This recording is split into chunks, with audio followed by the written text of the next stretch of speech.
Okay, so today I'm going to be talking about something that might be a controversial topic. I don't think it's too controversial, but for some people it might be controversial, which is why I recommend that everybody eat animal protein and how to make sure that you're getting the right types and the cleanest sources of animal protein.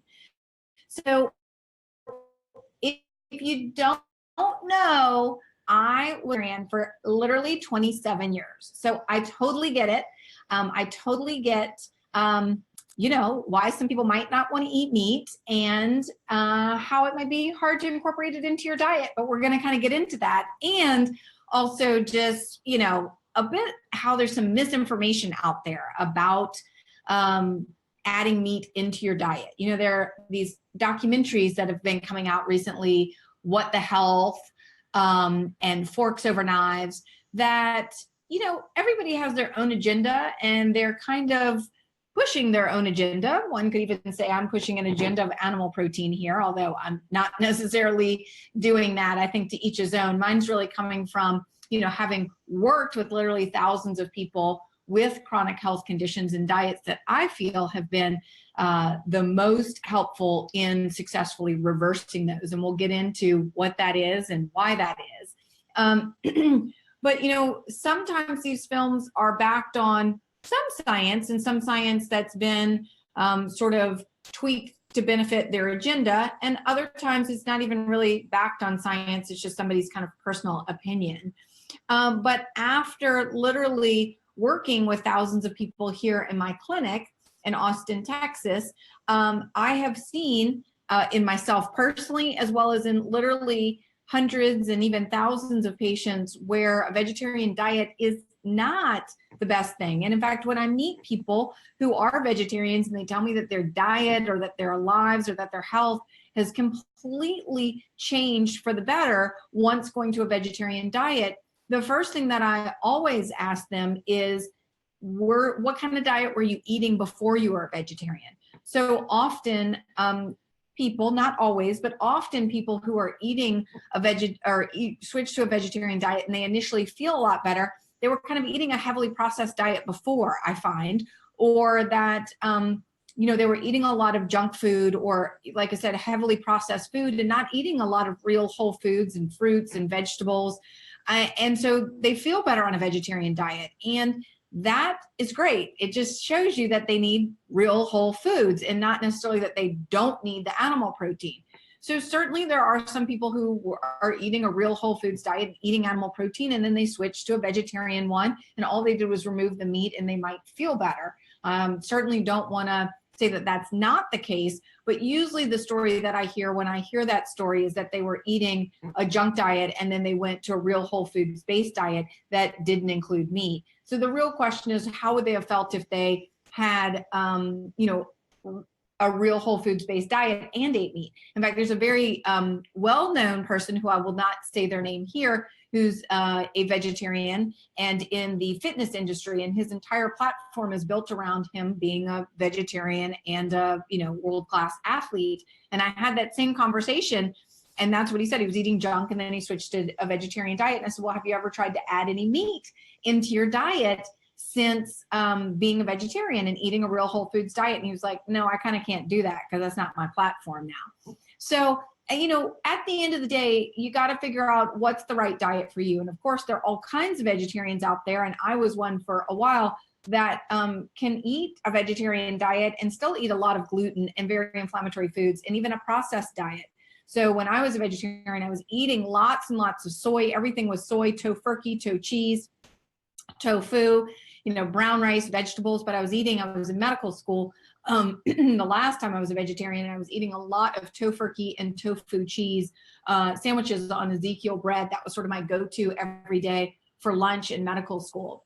So the problem that can arise when you're on a vegetarian or a vegan diet is that much of your protein source can be reliant on very inflammatory foods, like I just mentioned. Like I was eating, literally everything was soy-based. And today, some would even argue, is there any soy that is not GMO? I mean, even the soy that's getting the label of 100% organic, some would say is cross-contaminated with GMO. So at least we do know that 90% of the soy in the United States is GMO. And soy can mimic estrogen in your body and be very inflammatory. And not only is it GMO, it has Roundup sprayed on it. And we know that Roundup can definitely affect your gut microbiome and even potentially lead to leaky gut. So that is can be a main source of protein. Of course, grains and legumes, which is where I spent the rest of my time eating, every day was brown rice and black beans and then soy products. So that was kind of how I was. And then whole grains as Ezekiel bread. And I'm not trying to ditch anything on Ezekiel bread. It's if you do eat wheat or you're going to eat wheat, that's probably the best bread out there to eat. But the point of that is I thought I was eating a really healthful diet. I didn't think that I was eating, Twinkies on my vegetarian diet. I was eating whole grains. I was eating legumes. I was eating whole sprouted wheat, and I was eating soy. And the problem with these foods for many people, particularly if you're predisposed to autoimmunity, in general, grains and legumes are very difficult to digest. They're high in lectins, and which are glutens, which are a natural insecticide, and they can, in some people, cause leaky gut and stimulate their immune system. And then prolamines that are found in what we call pseudo grains like quinoa and corn and oats can cross-react with gluten. So, and there's components called phthalates and phthalic acid, that inhibit digestion, and they can also, some people are calling them anti-nutrients because they bind minerals so they don't get absorbed. And then of course there's things called saponifys that are found in certain plants that are particularly high in legumes and nightshades. It's why for a lot of people with nightshades, they can be very inflammatory for those with autoimmunity. They're considered a natural insecticide. But in general, if you think about grains and legumes, they have a large outer hard, tough shell with a legume, or with a grain, it's a fibrinous kind of shell for them. And that's what's meant to protect them.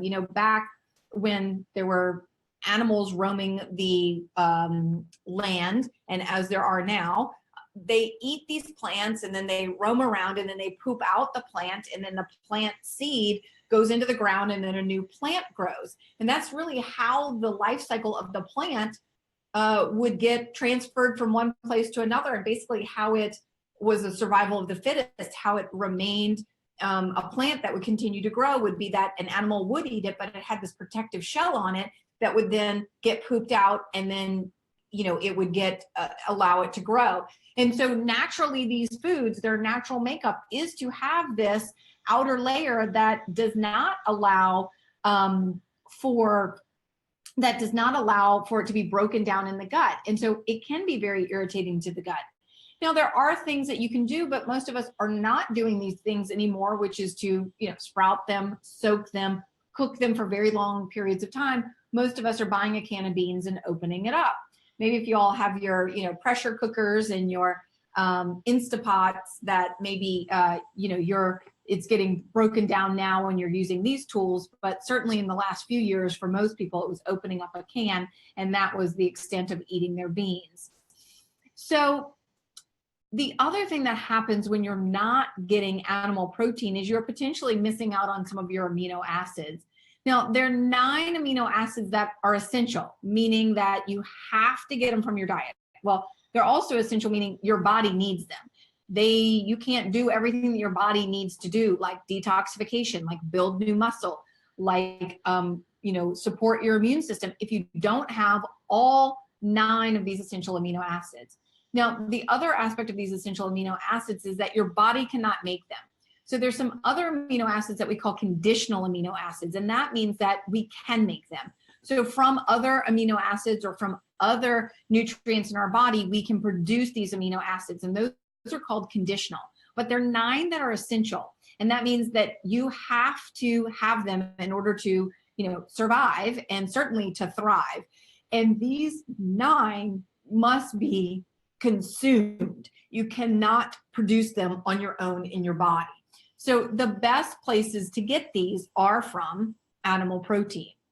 Now, other nutrients that come from animal proteins that can be difficult to get when you're, eating a vegetarian and certainly a vegan diet. Now, it doesn't mean that you can't supplement with these things, And likely if you are eating a vegan or vegetarian diet and you're not interested in changing for whatever reason, then you definitely want to make sure that you are taking these as a supplement. One, you could be taking an amino acid supplement.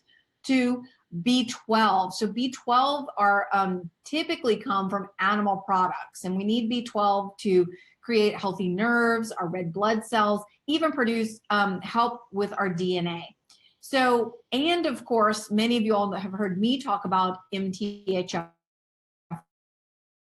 and methylation, and B12 is what's called a methyl donor. So it's used in the process of detoxification, in balancing the immune system, in giving us energy. And it is, of course, very common, it's probably the most common deficiency in vegans and vegetarians. So taking, and if you are someone who's going to take a supplement of B12, I recommend that you take methyl B12, certainly if you know that you have any mutations at MTHFR. And then, of course, iron. I mean, I even see low iron in women who are eating paleo diets. You know, we as women, particularly those of childbearing years, are having a menstrual cycle every month, and so you're losing blood. And then if you're not eating meat, or particularly red meat, and building up that iron, then that's something that likely you're going to be deficient in. So, you know, the statistics are that about 10% of women are low in iron. I would tell you, based on my clinic and looking at people's ferritin levels, which is where I look for iron deficiencies, is in ferritin, which is the storage marker for iron. I would say that it's more like 80% of women, at least of childbearing years. As women move into menopause or before childbearing years, sometimes are not iron deficient because they're no longer having periods or haven't started having a period. But of course, we all know that iron is essential for transporting oxygen throughout the body. But most importantly, when it comes to thyroid hormone, which so many people that I see have problems with, it helps convert iodide to iodine.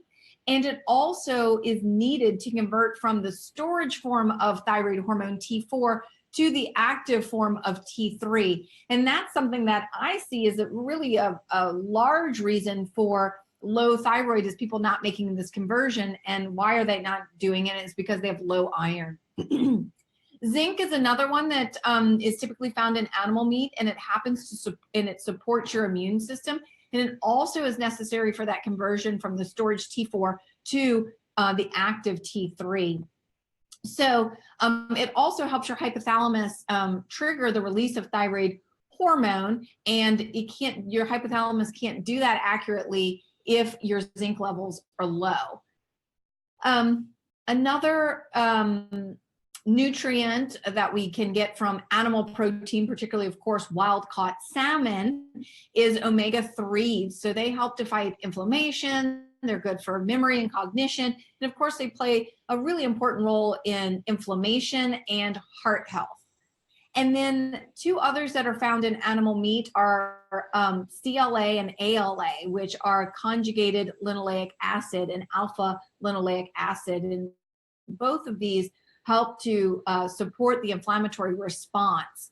And certainly if you're eating meats that are coming from, that are pasture-raised, if they're coming from, you know, grass-fed, pasture-raised sources of meat, they're going to be much higher in these anti-inflammatory CLA and ALA. It's when you get into the classic, you know, farm-raised, inhumanely raised types of animals, that you're going to get the much higher levels of those inflammatory omega-6s and lower levels of the inflammatory fighting omega-3s.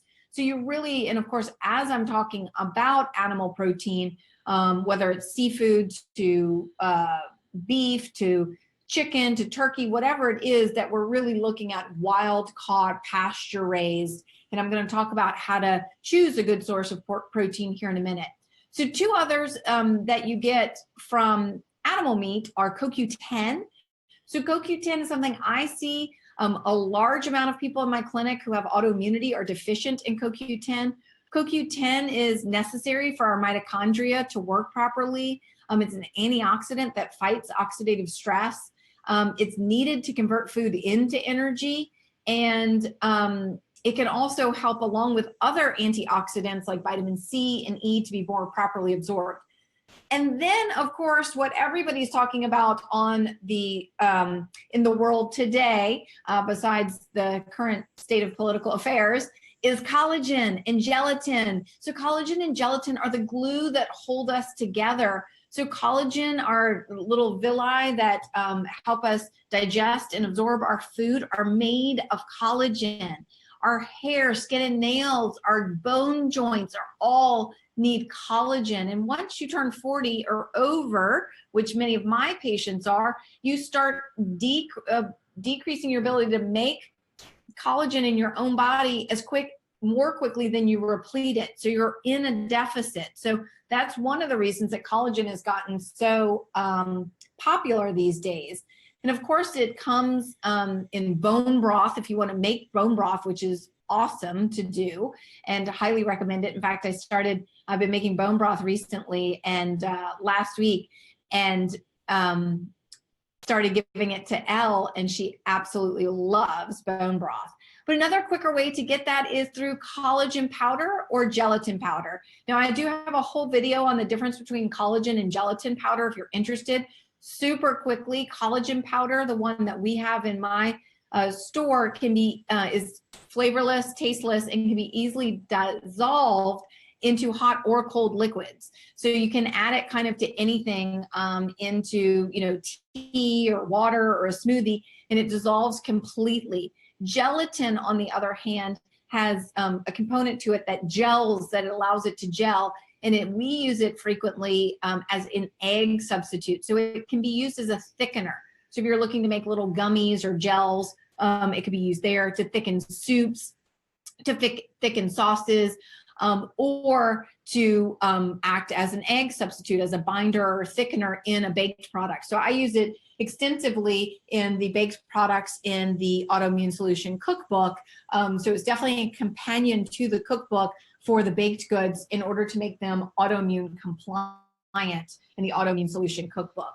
Okay, so let's quickly go over some quick ways if you're looking to make sure that you are getting high quality protein and how to source your protein.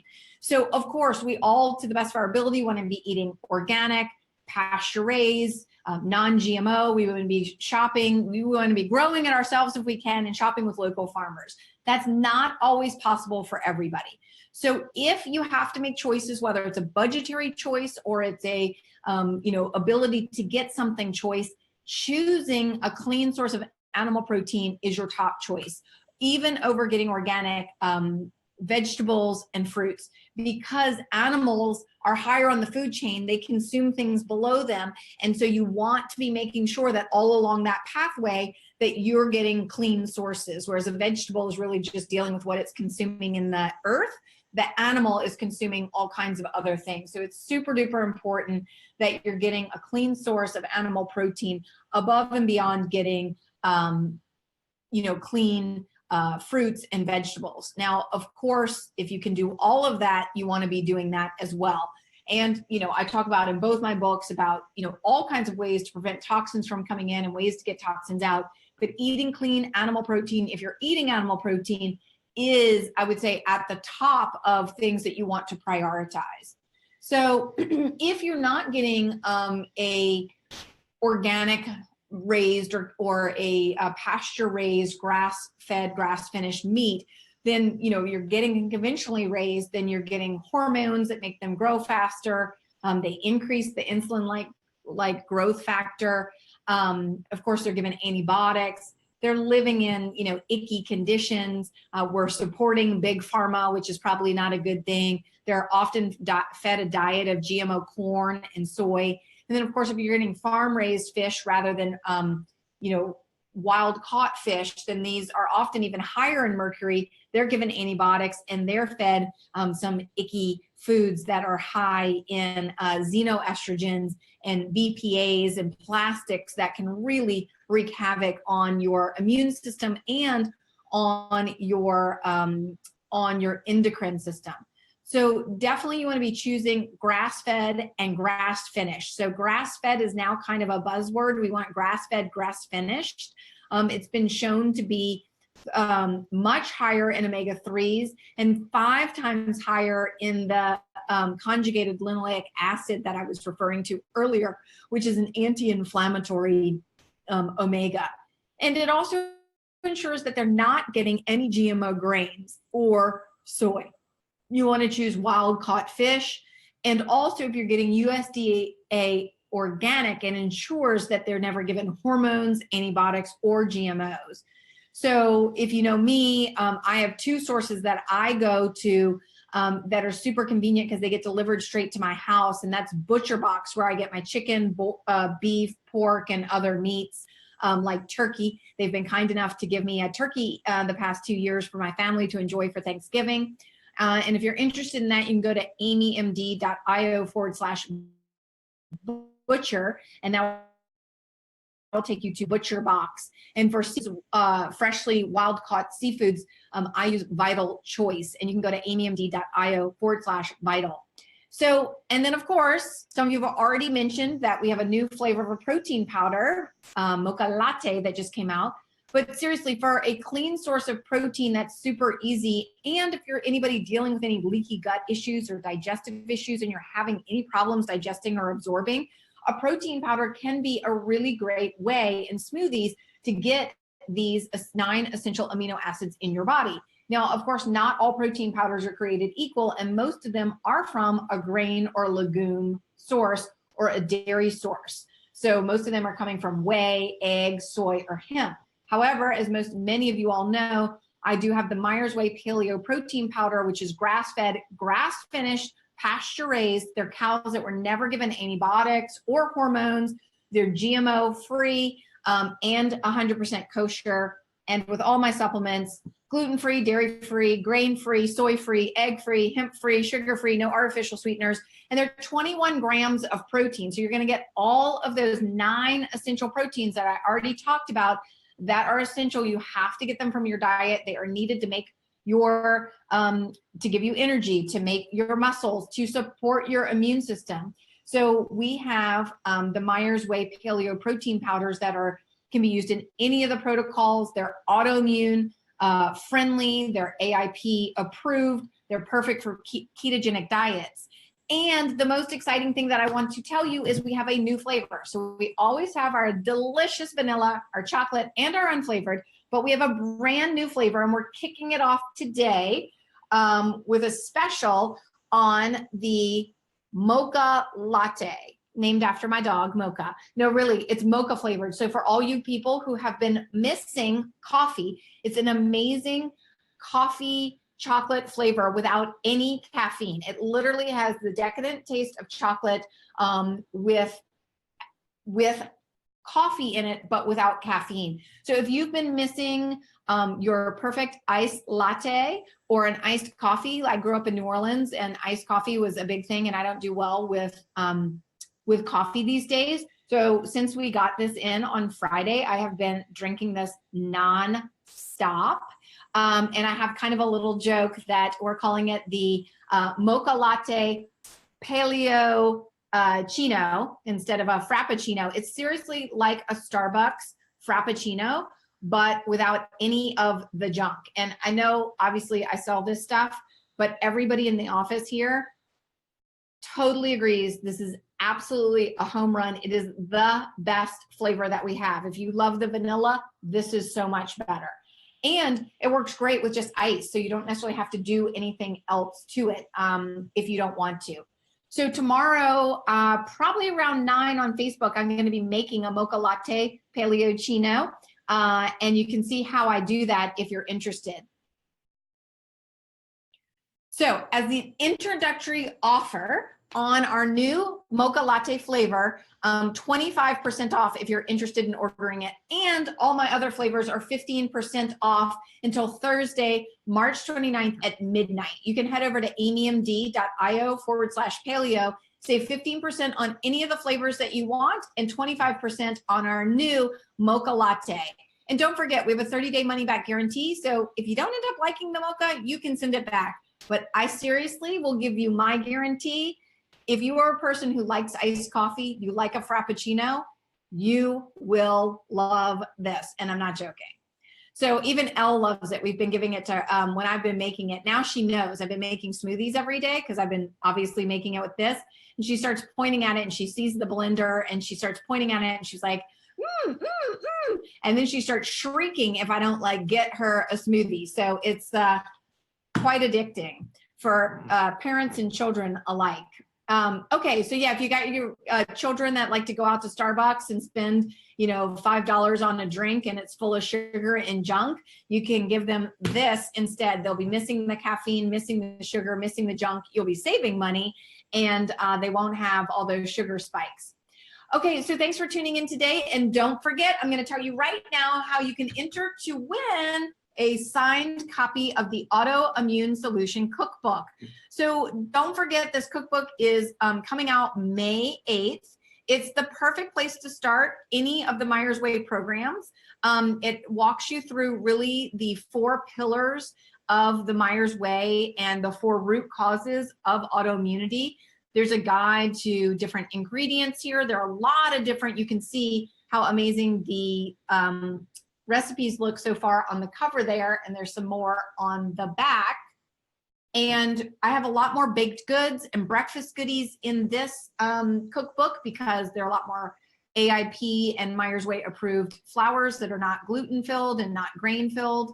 So there are 150 amazingly delicious recipes. There are probably 5 to 10 that are repeated from other books because they were fan favorites, but otherwise all brand new recipes, do it yourself, toxin and home body products, tips for traveling. So if you want to enter to win this cookbook, go ahead and type below in the comments your friend's name and tag them, and you have until tomorrow, Wednesday, March 28th at 4 to enter to win. You must be in the continental United States.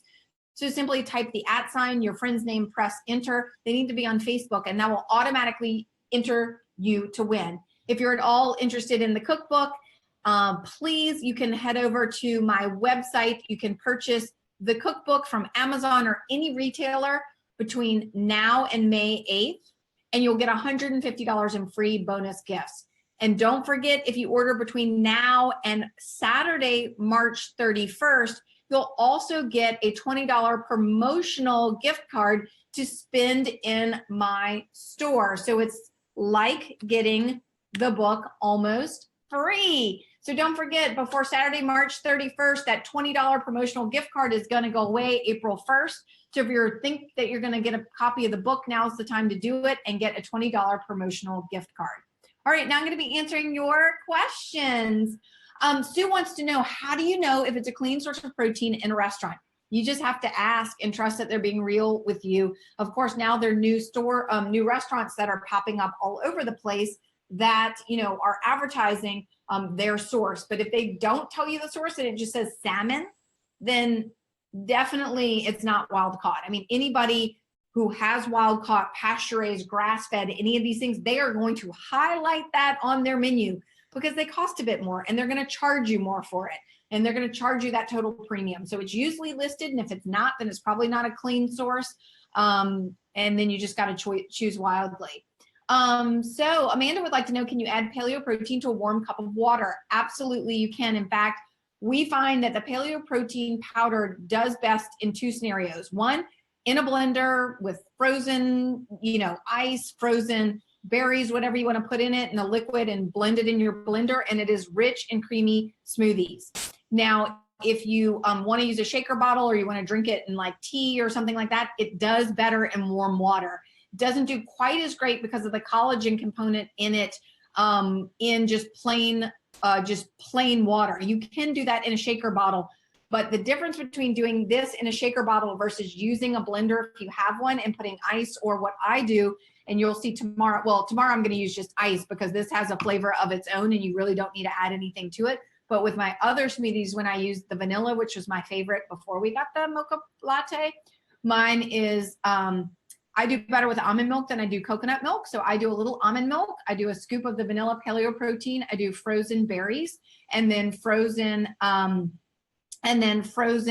spinach. And then sometimes we'll put in like a little avocado or something. You don't have to do that, but it's typically frozen berries, frozen spinach, coconut or almond milk, and then a scoop of the protein powder.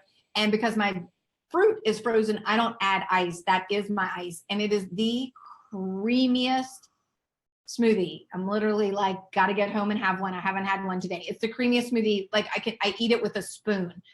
So that is by far the best way to do it, or with the Mocha latte, adding ice, unless you wanted to add like a frozen banana or a frozen avocado or something. But the taste is so yummy, you kind of don't want to mess with the taste of this. And Jamie's asking if it's AIP and the Myers Way approved. For me, it is. I mean, there are people who get super strict, but there's no chocolate and there's no caffeine in it. So it is AIP and it is the Myers Way approved. There is a little stevia in it. So if you're doing hardcore AIP, no stevia, then you'd want to go for the unflavored. I think a little stevia once a day, I haven't seen that be a problem for the people doing my programs and, you know, in my clinic. So Michelle wants to know, is paleo protein okay to follow on a low FODMAP SIBO diet? So Michelle, I'm not a expert, but there's nothing, FODMAPs is usually dealing with the carbs in grains or in legumes or in fruits, and also in like inulin or something that's going to help promote a healthy bowel. And we don't have any of those ingredients in the paleo protein. And for me, I use this paleo protein in my SIBO program, in my Candida program, anybody who's doing super low carb, anybody who's doing ketogenic, these are all great because we have the unflavored that has no stevia, and the other three are sweetened with stevia. When we changed manufacturers, some people asked about the flavor changing. We found that that was just, for us, had way too much stevia previously. So if you're somebody who's used to the chocolate or the vanilla and you've noticed a change, we backed out a lot of the stevia. One, because people were complaining about stevia and we wanted to use the lowest amount possible and still have it be sweet. So we find that these are perfectly sweet, and seriously, I think there's some videos up on my Instagram of everybody in the office trying the Mocha latte when it arrived on Friday, and unanimously, and I'm not, it's hard to be unbiased when you're selling something, but as unbiased as I can be, everybody in the office said it's absolutely their favorite flavor. Now, if you don't like coffee flavor and you don't like mocha flavor, this is not going to be the flavor for you. But if you are missing iced coffee, if you love a Starbucks Frappuccino, if you love that kind of flavor, which I do, coffee ice cream was my favorite. It tastes much more like chocolate with a hint of coffee. It literally tastes like what a Frappuccino or iced coffee tastes like when you put in iced coffee, a little bit of chocolate, and some milk. That's what it tastes like. And if that is your flavor, like it is for me, it's one of my favorite flavors, which is why this was the next flavor that we produced, then this is your go-to, and this is the one you'll love. We have a spring flavor coming out. I don't want to spoil it, but we'll have another flavor coming out in spring. And then we're going to do some other flavors around the holidays in the fall. So you can be on the lookout for new flavors. And as always, if you want to suggest a flavor to us below in the comments, love to hear any flavors that you'd like to see us come out with.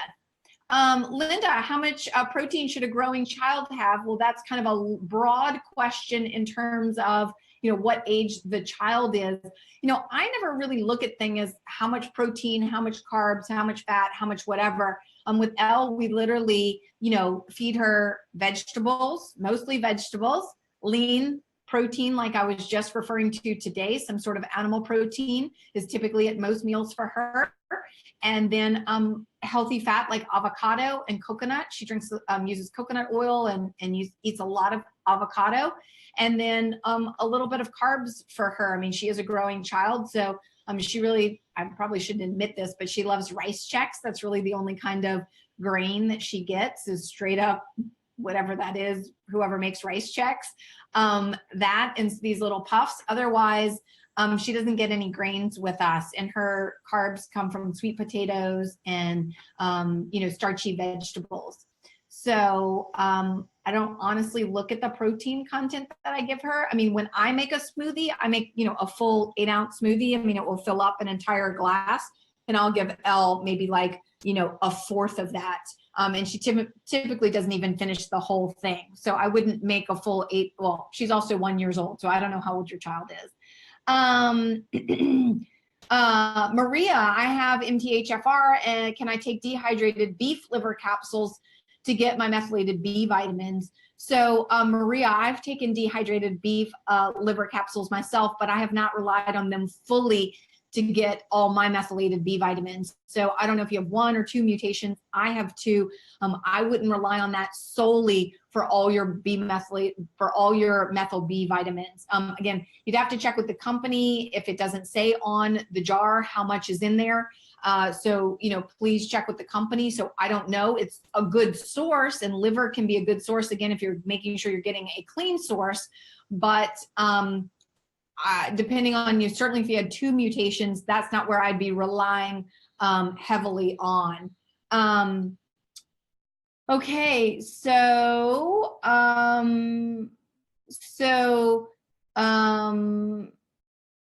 Kirsten wants to know, do you have a limit on chicken and eggs since they're higher in arachidonic acid if your goal is decreasing inflammation? So I don't think that if you're getting pasture-raised eggs that they are higher in arachidonic acid. Chicken may be. Now, I mean, in general, we should all be eating a varied diet, right? I mean, in general, we should all be not eating the same thing over and over. I know it can be easy to just cook up a batch of chicken and eat it all week long, but in an ideal world, we cook dinner, and then usually now that there's 3 of us, and 4 if you count the nanny, leftovers usually are only enough for L or something like that. Back in the day, we'd make enough, and then we'd have dinner and then have 1 set for leftovers for us, and then move on to a new food and type of protein. And that's the better, that's the better way to do things, is not be thinking about how much of something you can have, but just constantly rotating our protein sources. Jamie's asking, her daughter has histamine issues. What kinds of fats can she eat besides coconut? So Jamie, I have a whole article on histamine intolerance, and I would check there for the answer. Wes is asking about a functional medicine doctor in his town. ifm.org is where you guys can look for that. Vicky's asking about, what about for a diabetic? Would I suggest the plain flavor? No, Vicky. As long as you can tolerate stevia, okay. Stevia doesn't have any effect on the blood sugar.